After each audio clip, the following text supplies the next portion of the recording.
Hello, everybody. This is John Riley with MTN News. Today, I'm joined with Laura Williamson. She's state epidemiologist with the Department of Public Health and Human Services. Thank you so much for joining me today. Thank you for having me, John.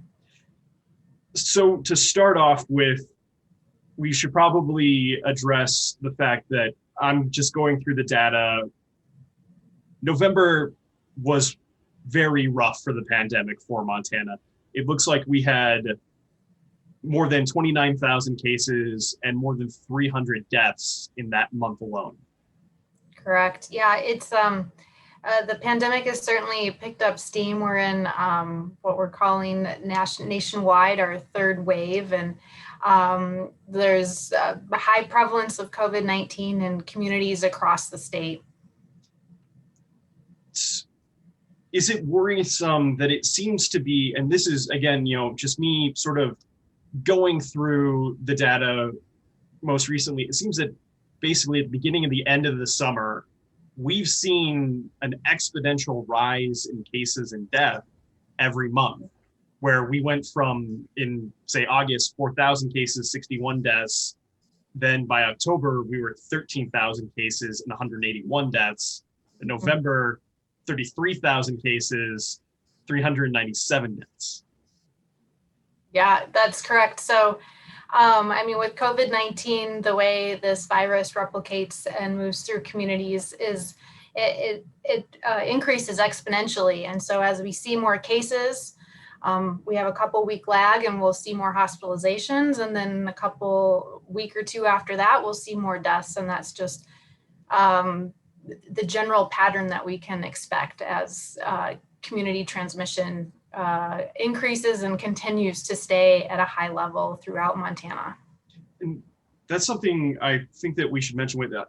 Talking with hospitals recently, and this is everyone from Billings Clinic to the Montana VA, there's a big concern right now from our hospital infrastructure that in the weeks following Thanksgiving, we're going to see one of the largest spikes we've ever seen.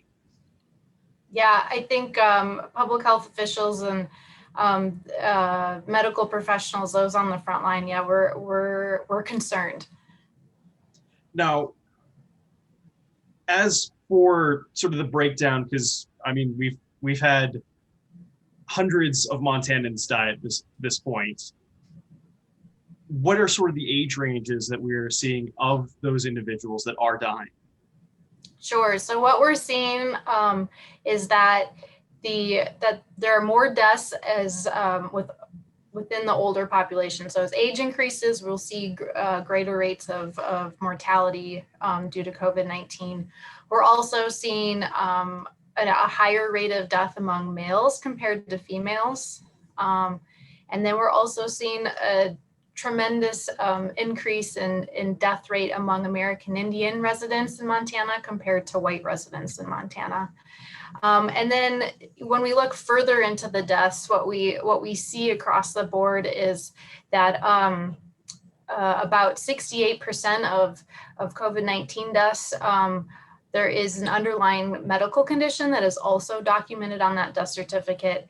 And so about 2/3 of COVID-19 deaths have an underlying medical condition, and that would include conditions such as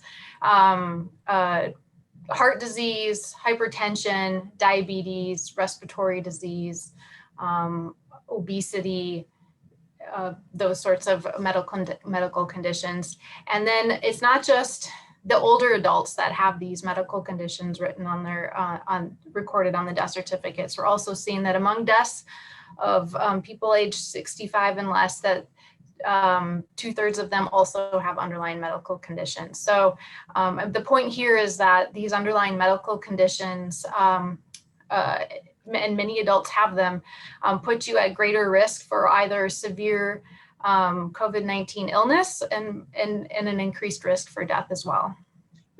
You mentioned there those underlying conditions like diabetes, heart disease, obesity.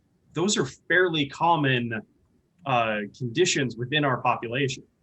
Yeah, that's exactly right. We estimate that about 57% of Montana adults have one or more chronic condition that they are actively managing. And about 17% of Montanans also are current smokers. So, there is a sizable population that is at increased risk for severe illness or death due to COVID-19. And so I think with the increased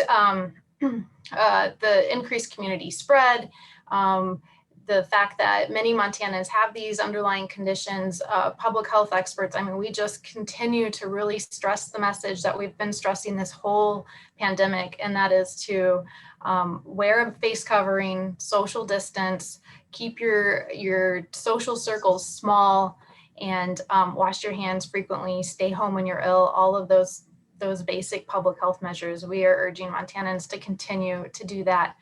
I know it's hard. We're all tired of it. I'm tired of it. But there is light at the end of the tunnel with the vaccines starting to come online hopefully soon. And so there's light at the end of the tunnel, but we've just got to really keep it up until we get there and we can get our most vulnerable populations vaccinated and the general public vaccinated as well. And there's several months till we get to that stage. Now, obviously we have the holiday season coming up. I mean, we're all very well into the holiday season, but we have Christmas, New Year's coming up. What do people need to know about the month of December and the month of January? What do we need to do? Right. I mean, given our current case trends, and we need to do the same things that we were asked to do over the Thanksgiving weekend, which is to, keep your gatherings very, very small. When possible, stick to your immediate household, avoid travel, and continue to keep your social circle small. Well, thank you so much, Laura, for taking the time today. Yeah, you're welcome. Thanks, John, for your interest and time.